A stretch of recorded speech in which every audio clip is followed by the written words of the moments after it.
মসজিদ আল্লাহর ঘর, মুসলিমদের জন্য এক বিশেষ ইবাদতের জায়গা। আর এই মসজিদকে পুনরুজ্জীবিত করে তুলে প্রশংসা কুড়িয়েছেন এক মুসলিম দেশের প্রেসিডেন্ট। ১৫০ বছরের পুরনো এক মসজিদ, যা একসময় ছিল ধ্বংসের দ্বারপ্রান্তে, সেই মসজিদই আজ আবারও মুসলিমদের ইবাদতের জন্য উন্মুক্ত। প্রেসিডেন্ট ইলহাম আলিয়েভের হাত ধরে আজারবাইজানের আগদামে ঐতিহাসিক জিয়াসলি মসজিদ ফিরে পেল তার হারানো গৌরব। গেল শুক্রবার আনুষ্ঠানিকভাবে পুনর্নির্মিত মসজিদটি উদ্বোধন করা হয়। ২০২২ সালে শুরু হয় এই সংস্কারের কাজ। হেইদার আলিয়েভ ফাউন্ডেশনের তত্ত্বাবধানে এর কাজ শুরু হয়। অবশেষে ২০২৪ সালের মাঝামাঝি সময়ে এর কাজ শেষ হয়। এই পুনর্গঠনে যেন কোনো ভুল না হয়, সেজন্য ব্যবহার করা হয়েছে পুরনো ছবি, ভিডিও এবং নানান দলিলপত্র।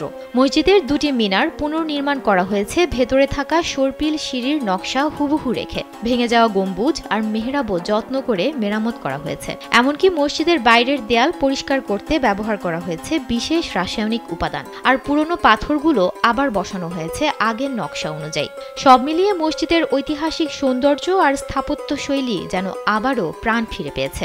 আগদামের এই জিয়াসলি মসজিদ ১৮৬৮ থেকে ১৮৭০ সালের মধ্যে নির্মিত হয়েছিল, যার ডিজাইন করেছিলেন বিখ্যাত স্থপতি কারবালাই সাফিয়ান কারাবাগি। তবে ১৯৯৩ সালে আর্মেনীয় বাহিনীর দখলে চলে যাওয়ার পর শহরটি সম্পূর্ণরূপে পরিত্যক্ত হয়ে পড়েছিল।